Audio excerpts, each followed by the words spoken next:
दशा 10 वर्ष या दशा जिंदगी भर भ्रमित भावना बस खिलाती है ठोकर।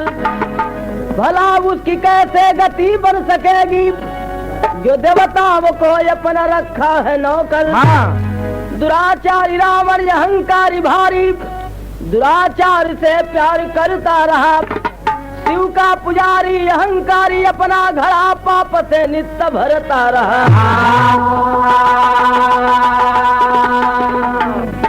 तर्ज गजल के कि मेरी हालत पे दुनिया हंस तो हंसे, मेरी हालत पे दुनिया हंसे तो हंसे, मेरी हालत पे दुनिया हंसे तो हंसे। अरे आपको मुस्कुराना नहीं चाहिए, मेरी हालत पे दुनिया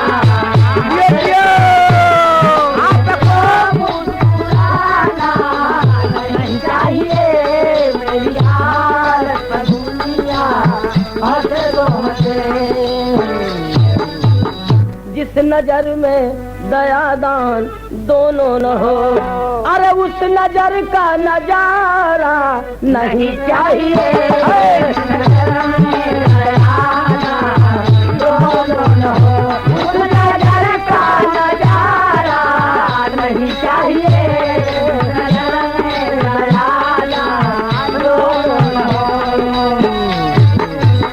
तो जिस नजर में दयादान दोनों न हो, उस नजर का नजारा नहीं चाहिए। हर चांदनी के सहारे हतारे सभी, और चांदनी को सहारा नहीं चाहिए। मारो कहते हैं नहीं चाहिए। पराई नार पे जो नर कुदृष्टि डाला है, देख लो आज भी इतिहास उसका काला है। एक रोज चला रावण घर से प्रमोद में, दामिन दमक रही थी अंबर की गोद में। ए भैया, एक रोज महाबली रावण सुबह सुबह घर से निकलन और सवेरे सवेरे निकलन। वहाँ उसमें का बात कभी कहलन कि झरना या झाड़ियों से सावन बरस रहा था, बिरही पपीहा पी के रट में तरस रहा था। कलियों के पहलुओं में कलिंदों का शान था, उतरा मैनाक गिर पे पूनम का चांद था। सुरजाग दे रही थी नारन तक की गुजरिया, आई थी पहली बार जो प्रीतम की नगरिया। ए भैया, घूमत महाबली रावण पहुंचल कहाँ के मैनाक गिरी पर नारन तक का दुल्हन सूर्यदेव का पूजा करते रहल। और महाबली रावण देख रहे के तो सूर्यदेव का लाली वो औरत के चेहरे के लाली से टच करते रहल। वही में महाबली रावण के नजर का लाली जाके टच कर गई। महाबली रावण लगल पूछे कि कौन है तू, लेकिन कैसे पूछे कौन है? सर जवाब है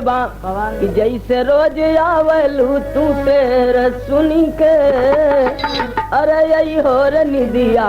निदर बन से। पूछा बलि रावण बात दुल्हन से, अरे आई है बाहर कौने दुल्हन से। पूछा बलि रावण बात दुल्हन से, आई है बाहर कौने दुल्हन से। पूछा बलि रावण बात दुल्हन से, आई है बाहर कौने दुल्हन से। अनेक कली से लाई खुशबू चुराई के, उतरा है चांद कौने बदरा से आई के। अरे करता या वाहन विष भुजवन से, करता या वाहन विष भुजवन से, आई है बाहर कौने दुल्हन से। अरे कौन है तू? औरतिया करत के हमसे पूछत हुआ कहाँ तो वहीं से कह रहे हमके ना चिन्हत हुआ, हमें पहचाना। एक कैसा बढ़ के मार दे मास्टर सनी साहब कुछ भी कच्चा बढ़ जीवा तू तूते पर। हाँ भाई सर जो है बात ये देवी गीत हो कि पूर्वू के देशवा से नैया आईली हो, अरे साजल मालावा या फूलवा से मैया अइली हो तारवाय फूलवा से मैया अइली हो तारवाय फूलवा वो अपन परिचय देवे लगल कि पहले सासुर में आइला गुजारिया पानी हो और हम तो मंदोदर के घर का बहुरिया बानी हो हम तो मंदोदर के घरवा अरे चिन्हा हो हम तो मंदोदर के घरवा का बहुरिया पानी हो हम तो मंदोदर के घरवा सूरज पूजा अली हम पुजारिया बानी हो अरे तोहरे अरे हो नहीं के अरे तोहरे अनहरे कोठरिया कया बानी हो तोहरे अनहरे कोठरिया कया बानी हो तोहरे अनहरे कोठरिया कया बानी हो तोहरे अनहरे कोठरिया चिन्हत ना हुआ ये उजरकी पर का करिया ही हो ए तोहर पतो है कह के चुप सवेरे सवेरे मूड मत खराब कर पतो का नाम लेके पतो का नाम लेके मूड मत खराब कर सवेरे सवेरे मौसम बनल है ए भैया का करे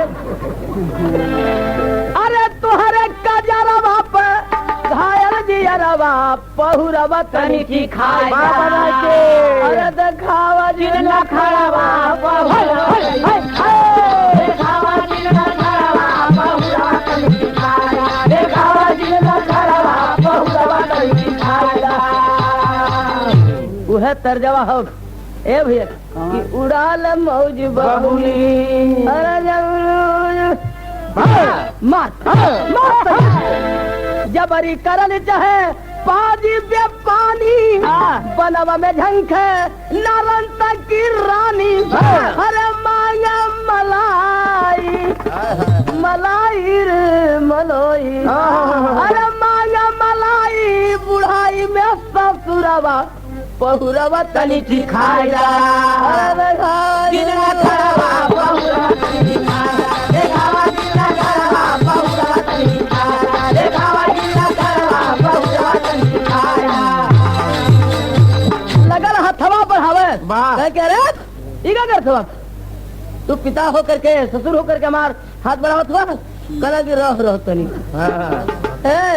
जब काम पिपासा बढ़ती है तो आत्मज्ञान खो जाता है जिंदा होकर भी मानव मुर्दा समान हो जाता है विनय न मानत लंकापति कर विनय बेचारी हारी है बार बार खलकामी को धिक्कार कर ललकारी है कि बाल बली सच सुरपत का इतिहास तुम्हें क्या याद नहीं होकर मैं बहु बिलखती हूँ तू सुनते हो फरियाद नहीं देती हूँ श्राप में सतबल से पुरुषत्व तुम्हारा खो जाए अबला को सताने वाले पापी ही जड़ा तू हो जाए तू हमारी और हाथ बढ़ावत तो जा जो ने पुरुषत्व के बल पर हाथ बढ़ोला तो हर पुरुषत्व खत्म हो जाए वाह मशीन गायब लइको कह के आगे बढ़ गई अब इनके सौहरा ना की डोला है कोई दरिया नहीं घुस गई अंग्रेजी का 3 बन गई अरे टोई टोई झंखा लोरा रामा नवा टोई टोई झंखा लोरे रवनवा टोई टोई झंखा अरे अपने हथवा से अपन कनवा रवनवा टोई टोई झंखा अपने हाथवा से अपन तलवा रवनवा टोई टोई झंखना ओ अपने हाथवा से रवनवा टोई टोई झंखना अरे सर से मारल बच भी जाल श्राप से बचत न कोई हो रामा से बचत न कोई हो रामा से बचत न कोई अरे डरे न पुस्तक नार देख के अरे का करी हो संग बोलो टोई टोई नहीं खरा हरारती आनी दन दिन वचो न बोलो बोलो रतिया जीवन दिना चयन रवनवा ओ रतिया जीवन दिना चयन रवनवा ए भैया अलन दरबार में बड़ा उदासल है। कोई दरबारी पूछ रहे कि सरकार बड़ा उदासल हुआ का बात है? कहते हमार मन हम क्या उदासल नहीं, क्या जवर है तो से मतलब आजाद छुट्टी तो कहला कि सब रही है बारी बारी पूछिए हम का बताए तुम काहे उदासल है। सबकर छुट्टी हो गई, सब दरबारी कर्मचारी अपने अपने घरे चल गए और दरबार में सरकार अकेला उदासल हो और न कोई से बोलत हो न चालत हो। यार मदोदरी रानी कलश के हमने सैया को पता ना लगा था कहाँ हुई। 3 दिन बीत कर निवासी में अबे ना किना और 3 दिन से छुट्टी चल था दरबार में। सही सरकार अपन अकेले पड़ल हो। एक दासी से कती के जरा पता लगावा, लेकिन यहाँ तर्ज हम मिर्जापुरी चौररिया जल बिना मीना बिकल जैसा मंदो अरे जल बिना मीना बिकल जैसा मंदो दर गुजारिया हो नवरिया नहीं आवत जरिया जल बिना मीना बिकल जैसा मंदो दर गुजारिया हो नवरिया नहीं आवत जरिया जल बिना मीना बिकल जैसा मंदो दर गुजारिया हो नवरिया नहीं आवत जरिया अरे एक दिन दासी भेज बोलवाई बुलावा चुना चुना तेज लगाई तनी बुला लियो हमारे सैया के देखी तो उनके कहा हो गए। दासी गईल बुला के लिए तर सैया आइलन रावण पकड़ के सोया पाटी मरले लगानी दखराटी सैया आइलन आके चरपाई पर दक्षिण मुहे सुत गिला कलश के ऐसा तो दूल्हा हमार नार है का हो गए। हरे खोदी खोदी लगी जगावे जागे आयो लोरिया हो सोरिया नहीं आवे जगलो खोदी खोदी लगी जगावे नहीं आवे जगलिया खोदी खोदी लगी जगावे जागे नाया नाया हो सोरिया नहीं आवे जगलिया ए सैया उठा नहीं हाई लगा तो आपका छितरा हगल हुआ गोड़वा दबा दही नहीं रहे बोला मतलब कराइल में चलल हुआ ए अभी लगल जगावे लेकिन नहीं नहीं करत बा तर जो है बा कवन तौबा कैसे है नादान घुंघरू पायल के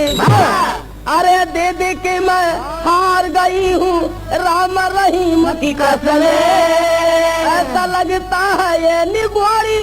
नहीं किसी के बस में घुंघरू पायल के हिंदू है ना मुसलमान मदोदर देखा फेर के हाथ बात कुछ गड़बड़ है मदोदर देखा फेर के हाथ बात कुछ गड़बड़ है मदोदर देखा फेर के हाथ बात कुछ गड़बड़ है। कोनो गड़बड़ी जरूर रहो लगल गोर दबाओ के बहाने पूरा दहिया टोल हल्ला तो सूरज समान तेज था जिसका कैसे हुआ वह पानी हेरत हाथ गैल मौके पर गायब रहल निशानी तो मालूम हो गई का दबार कुछ गड़बड़ है किस्मत पकड़ के ठोका मात बात कुछ किस्मत पकड़ के ठोका मात बात अरे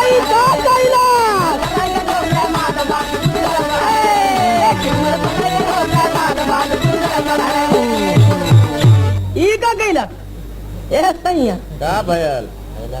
लगल महतियावत का बात हो? अरे बात पूछत हवा ई का कैला कह कि का भयल हो? अरे कह ही जरावा कैसे भइला हो पिया पूछे मन दो दर गरही में डूबल पहरावा अनहोनी हो गई इतना बली हमार मरत तू आई तो के का हो गल जैसे परबिन पंछी कल्पे वैसे नर नरता से ही अब मन के हाल विधाता जाने बातों से बनता सौखी गुर्रा देश बात लंबी चौड़ी बतियार लग के रहे तो का समझे थे उनके हम देखते कैसन है। अरे का तू देखते कैसन हुआ तो हम जनता ही हमारे संग में तू रतिया दिन में बटला बड़ा लेकिन ये का कैला तू कल देखा तू मेहरारू हो अपन हो कोई से कहा मत कम तो कहब तो न लेकिन भयल कैसे ही बता जा कल का बताए कैसे अब हम एक दिन सजे रही निकल रही हवा खाए न जानी कौन हवा लग गई बड़ा करे पछुआ चलत रहा कहे कि अपन दवाई का घला कहे का अरे चोरी चोरी रावण हारल इस तर्जमा है बा कि पियावा के जान के हम पियरी रंगोली सखिया अरे पिया मतला बाबा कमी पीड़ित ले भगल सखिया अरे चोरी चोरी रावण हारल खोजी के दवाई अरे पपिया अरे कोई नहीं लगला सहरिया रुपया न दूध है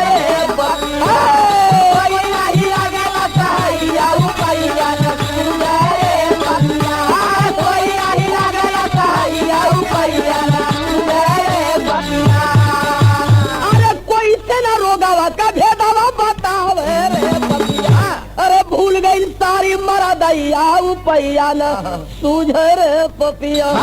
बड़ी बड़ी उपाय के बड़ा दवाई के ए भैया लेकिन कोनो उपाय काम न करत बा दवाई ना काम कर कुछ नहीं अरे डॉक्टर जो कोई दवाई काम न करत डॉक्टर भाई तो कहबा न करत कहब अच्छा भयल न भयल पोले खुली डॉक्टरों जानी है इसलिए डॉक्टर भाई से कहे ना अकेले में जाए के अपने जौने खर बिरैया मिले तौने अपन कुछ के पोता हो वाह यूरिया खाद लगावे का है ए भैया तो मदवरी रानी पुत्र कई रोज के बाद की सैया का भल कुछ काम भयल कुछ दवाई दर्पण कैला कल की का बताई कोनो दवाई काम ना करत बा कल तू घबरा जी अब हम तुहार उपाय करब लेकिन मदवरी रानी अपने पति के लिए कैलस का कि सबनम के सीने पर बरस सोला भोला दानी हो अरे दया बिना अपमान भक्त के होला भोला दानी हो होला भोला दानी हो दया बिना अपमान भक्त के होला भोला दानी हो अरे बना के नित शिवलिंग मदोदर माला फूला चढ़ावे हो और कर की अर्चना शिवदानी से एक की अर्जा लगावे हो अरे दुरुस्त करता पति का हमारे चोला भोला दानी हो और नहीं तो जाई असमसान मोर डोला भोला दानी हो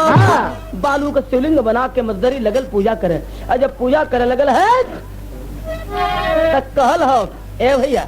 भोले बाबा के प्रति कभी भाव दिलन एक लाइन जरा मास्टर या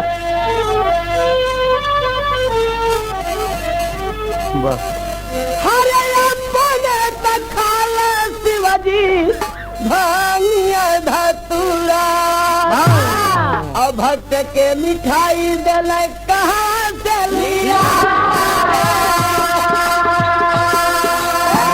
अरे आन के लुटावे शिवजी आन धन सोना पगू में भेसा भिखारी का बना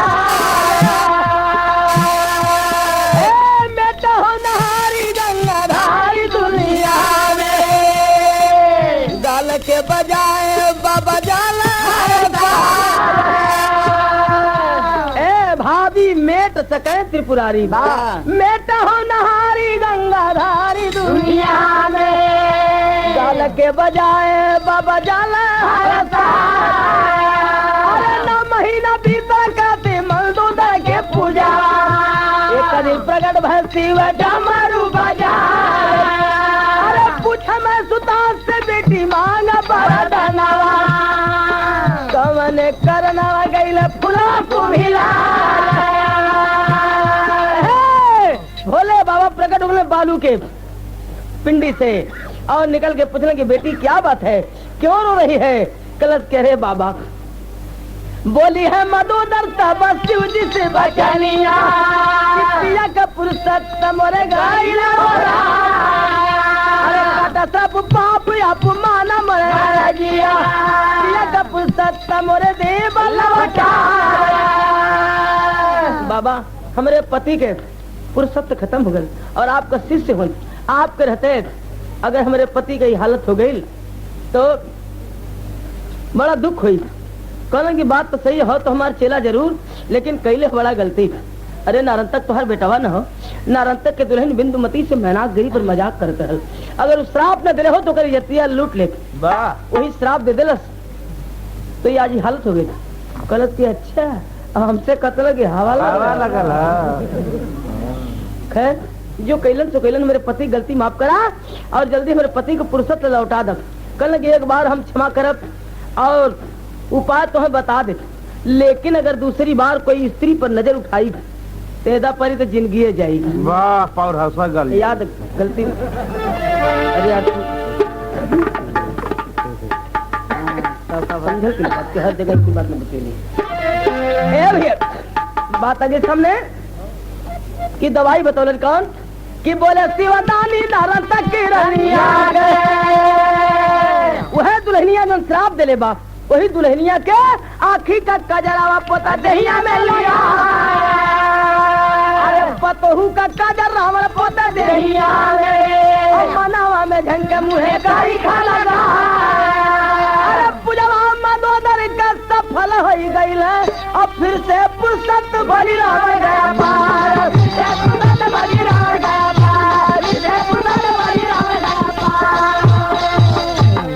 जस के तस हो गया है लेकिन कहना कभी के कि अरे नरक का बासी में सुख मानी पापिया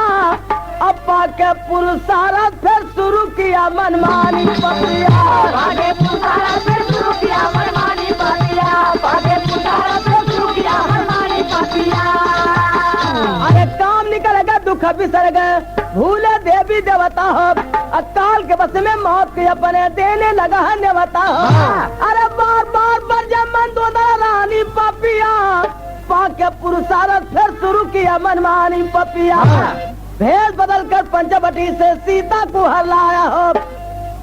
और नार के बस में राम के हाथ है पापी जान गवाया हो। अरे चल गुजार देते हला जिंदगानी पपिया पाके पुरुषारत फिर शुरू किया मनमानी पपिया पाके पुरुषारत फिर शुरू किया मनमानी पपिया पाके पुरुषारत फिर शुरू किया मनमानी पपिया। गुरु बिहारी गुरु गणेश गुरु रामलाल गुणकारी छोड़ गए चंदिका कवि बच्चन जी बने पुजारी। अरे ही जावा कैसे भैला हो पिया राम दसूर श्याम एक सुगना द्वीपी जड़ावा ही जावा कैसे भैला हो